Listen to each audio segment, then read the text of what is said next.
Google has a new Pixel 5a with 5G, but it's that with 5G that has a bit of a catch. I'll explain.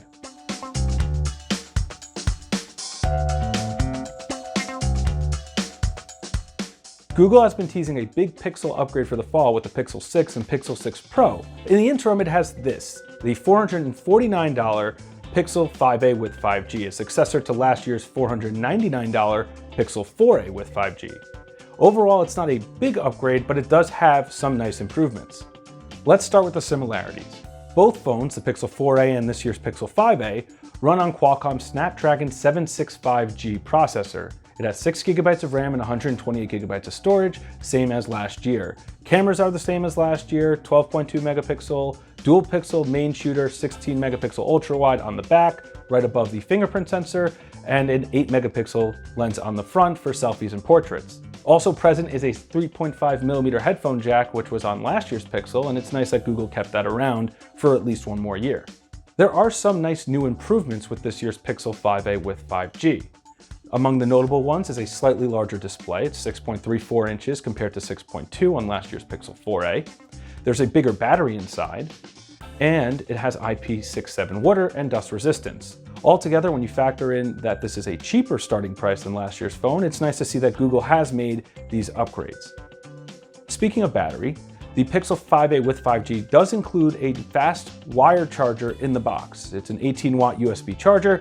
In my experience, I've only had the phone for a few days. It can take the phone from 0 to about 100 in around 2 hours. So it's not the fastest charger, but it can get the job done, and it is nice that Google has included a charger when so many other manufacturers are skimping on that feature.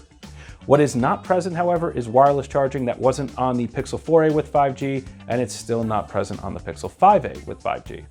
As for performance, well, it's a Pixel, which means Google optimized this phone to run Android as it intended. You have all the notable Google Pixel features like car crash detection, a recorder that transcribes audio, and really snappy performance throughout the operating system. Playing games, whether through Xbox Cloud Gaming or Google Stadia, even localized games like Call of Duty Mobile, all ran fine without any real hiccups or lag.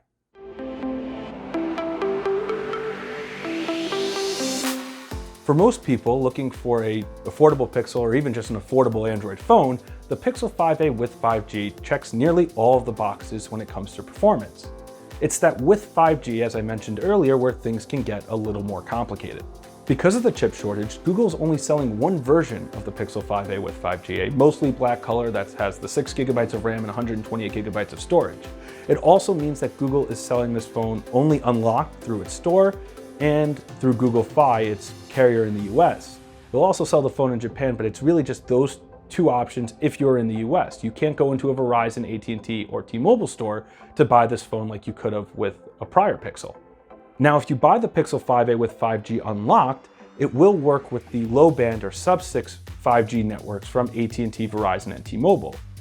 These networks are pretty comparable to the 4G experience you've probably grown accustomed to, so it's not going to be a radical 5G improvement. What really makes this tricky is that a big 5G upgrade, known as C-band, is set to come online for AT&T and Verizon as soon as later this year. This will offer radically improved speeds and a real different 5G experience. The new Pixel can support these networks, but it needs Google to enable a software update to do so. The physical hardware is there, Google just won't commit to giving it the software update needed to activate it. Because Google Fi runs on T-Mobile's network, the Pixel 5a with 5G actually will work with T-Mobile's mid-band 5G network. This network can offer speeds of 300 megabits per second to a gigabit per second download, so real different, improved 5G experience. With people holding onto their phones for several years, this isn't that big of a deal right now. But because of that, Google choosing not to support this software upgrade seems to be a big missed opportunity, particularly for those looking at the Pixel 5a with 5G on AT&T or Verizon. So, are you eyeing a Pixel 5a with 5G? Are you considering the Pixel 6, Pixel 6 Pro? What do you think about Google's Pixel line in general? Let us know in the comments, and thanks for watching.